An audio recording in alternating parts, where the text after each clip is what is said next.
எங்கே வந்திருக்கோம்னா சிவகங்கை மாவட்டம் திருப்பத்தூர் பக்கத்தில் பெருச்சி கோயில், அதாவது பட்டமங்கலம் பக்கத்தில் இருக்குது. ஊர் பேர் கண்டராமாணிக்கம், கோயில் வந்து பெருச்சி கோயில். இந்த கோயிலுக்கு என்ன சிறப்புன்னு பார்த்தீங்கன்னா, நவக்கிரகங்களில் முக்கியமானது சனீஸ்வரன். சனீஸ்வரன் பார்த்திங்கன்னா நமக்கு தெரிஞ்ச எல்லா இடங்கள்லையும் நவக்கிரகங்களோடு சேர்ந்து தான் இருப்பார். தனியாக எங்கேயும் இருக்க மாதிரி அதாவது எனக்கு இன்னும் நாளைக்கு தெரிஞ்சு எங்கேயும் இல்லை. நம்ம சனீஸ்வரனுக்கு முக்கியமாக குணகுற திருநள்ளாறில் கூட அவர் வந்து அந்த கோயில் செவத்தில் தான் இருப்பார். கோயில் போயிருந்தீங்கன்னா தெரிஞ்சிருக்கோம், ஏன்னா நான் ஒரு தடவை போயிருக்கேன். இங்கே பார்த்தீங்கன்னா தனி சன்னதி, சனீஸ்வரனுக்கு தனி சன்னதி, இதுதான் இங்கே சிறப்பு.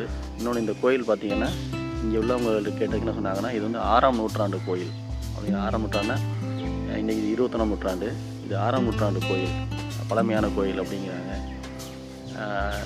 இங்கே பார்த்திங்கன்னா பழமையான கோயில் இருக்க ஸ்தலமாக வில்வ மரம், வன்னி மரம், இந்த மாதிரி மரத்தடியில் தான் வந்து பிள்ளையார், முருகன், அதுக்கப்புறம் பார்த்திங்கன்னா சொல்கிறாங்கன்னா இங்கே பைரவர் இருக்கார், பைரவர் இருக்கார். பைரவர் பார்த்திங்கன்னா நவபாசன பைரவர் அப்படின்னு சொல்கிறாங்க.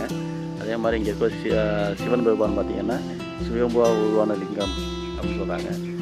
6ஆம் நூற்றாண்டு கோயில். இந்த மாதிரி பல சிறப்புகள் வாய்ந்த கோயில். இந்த தகவல் வந்து உங்களோட ஷேர் பண்ணி நினச்சேன், அதுக்காக இதை ஷேர் பண்ணுறேன். ஏன்னா வந்து சனீஸ்வரனுக்கு தனி சன்னதிங்கிறது எனக்கு தெரிஞ்ச வகையில் இங்கே தான் இருக்குது. யாருக்காச்சும் சனீஸ்வரனோட அருள் பெறணும், இல்லை வந்து நவபாசன பைரவரோட அருள் பெறணும்னா இங்கே வாங்க. கோயில் சிறப்பான கோயில், 6ஆம் நூற்றாண்டு கோயில். நன்றி, வணக்கம்.